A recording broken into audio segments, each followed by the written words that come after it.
À partir de janvier 2011, la Libye connaît une vague de protestations contre le régime du dictateur Mouammar Kadhafi. Ces protestations s'inscrivent dans la foulée du printemps arabe, caractérisé par des vastes manifestations dans les pays arabes du nord de l'Afrique et du Proche-Orient.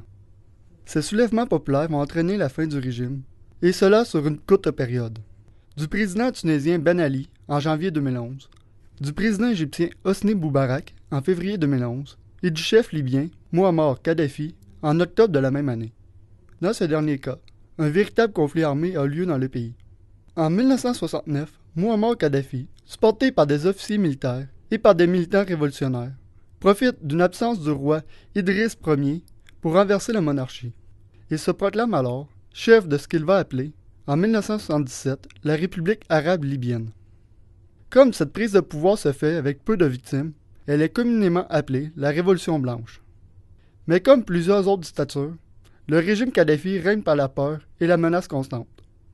Pour rester au pouvoir, Kadhafi s'appuie tour à tour sur les communautés populaires, les comités révolutionnaires et l'armée, sans oublier les tribus à qui il distribue savamment les avantages et les postes. Le régime Kadhafi entraîne ainsi une très grande inégalité dans la population. Par exemple, de nombreuses entreprises sont nationalisées en Libye. Mais c'est Kadhafi, sa famille et quelques chefs de tribus qui, en échange d'appui au régime, gardent l'essentiel du profit de ces entreprises. Bien que la population soit éduquée, plus de 30% de la population demeure sans emploi, les jeunes en majorité. La frustration et le mécontentement augmentent alors progressivement chez les Libyens. Afin de mettre fin à toute forme de contestation, Kadhafi met en place un régime d'oppression, de censure et de propagande.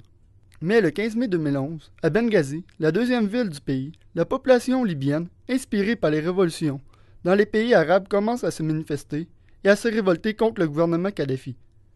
Le gouvernement libyen, appuyé par son armée, met rapidement en place une répression sanglante qui fait des centaines de victimes.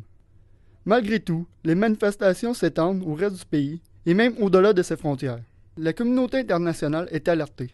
Presque un mois plus tard, le 17 mars, les Nations unies adoptent la résolution 1973 qui autorise une intervention militaire visant à supporter les rebelles libyens. Le 19 mars, l'Organisation du traité de l'Atlantique Nord, l'OTAN, et la Ligue arabe passent à l'offensive en bombardant des objectifs militaires libyens. Le 23 août 2011, les forces rebelles s'emparent de la capitale Tripoli.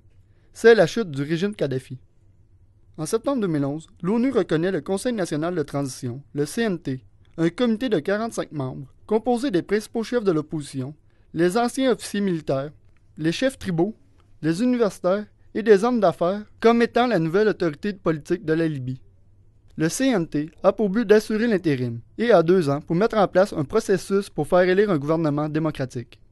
Finalement, à la suite de nombreux affrontements internes, le 20 octobre 2011, le colonel Mouammar Kadhafi, alors en fuite, est tué, dans des circonstances qui, en 2013, demeurent nébuleuses.